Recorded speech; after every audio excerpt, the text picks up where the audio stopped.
अरे बंग का रंग जमा हो चकाचक, फिर लो पान चबा।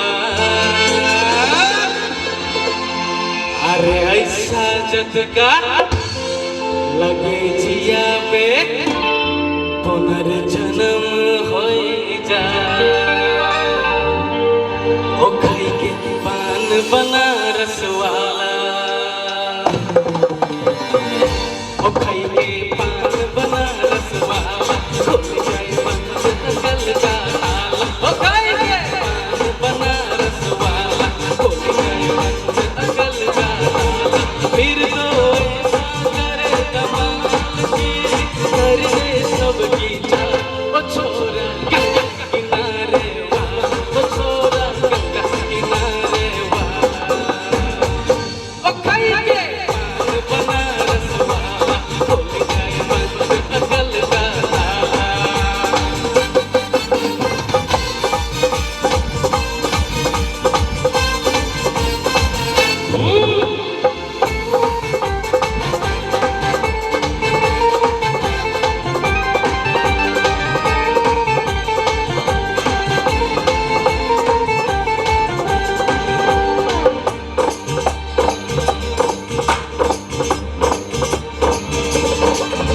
अरे राम दुहाई, कैसे चक्कर में पड़ गया। हाय हाय हाय, कहाँ जान फसाई, मैं तो झोले में चढ़ गया। हाय हाय, कैसे सीधा साधा मैं कैसा बोला वाला।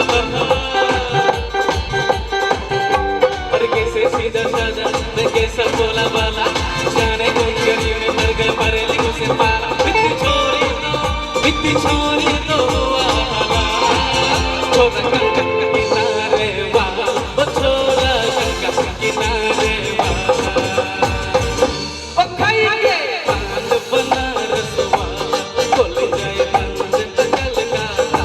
ओ खाई के पान बनारस वाला, खुल जाए बंद अकल का ताला। फिर तो ऐसा करे कमाल की, कर दे सबकी चाल। ओ छोरा गंगा किनारे वाला, ओ छोरा गंगा किनारे वाला, ओ छोरा गंगा किनारे वाला, ओ छोरा गंगा किनारे वाला।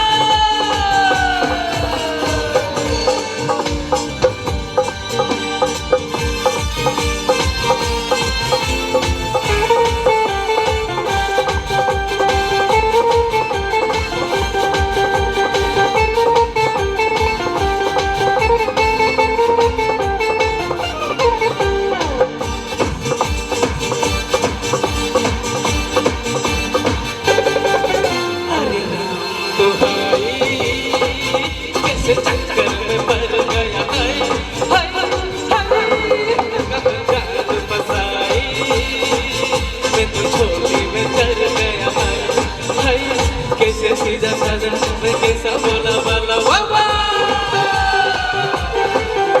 और कैसे सीधा साधा मैं कैसा बोला वाला।